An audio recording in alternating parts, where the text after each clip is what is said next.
Kidney স্পাইনালের দুপাশে অবস্থিত এবং এর উপরে অ্যাড্রিনাল গ্রন্থি থাকে। কিডনির মূল অংশ হল মেডুলারি পিরামিড ও কোর্টেক্স, যা মিলে রেনাল লোব গঠন করে। রেনাল আর্টারির শাখা প্রত্যেক লোবকে রক্ত সরবরাহ করে। নেফ্রন হল কিডনির ক্ষুদ্র এক্সক্রেটরি ইউনিট, যা এফেরেন্ট আর্টেরিওল দ্বারা রক্ত পায়। প্রথম ধাপ হল গ্লোমারুলার ফিল্ট্রেশন। রেনাল কর্পাস্কেলের মধ্যে গ্লোমারুলাস ও বাউমেন্স ক্যাপসুল আছে। এফেরেন্ট আর্টেরিওল এফ্রেন্টের তুলনায় বড়, ফলে গ্লোমারুলাসে উচ্চ রক্তচাপ তৈরি হয়।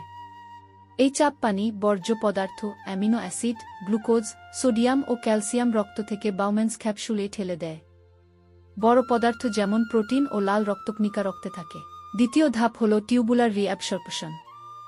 ফ্লুইড রেনাল টিউবুল দিয়ে যায়, যা proximal convoluted tube, loop of Henle, distal convoluted tube এবং কালেক্টিং ডাক্ট নিয়ে গঠিত।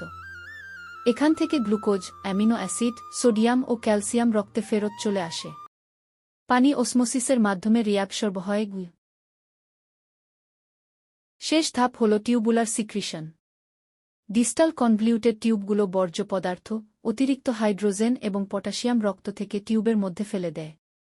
এরপর এই ফ্লুইড ইউরিন হিসেবে ইউরিনারি সিস্টেম দিয়ে শরীর থেকে বের হয়। এই ছিল কিডনির কাজ এবং ইউরিন উৎপাদনের ধাপগুলো।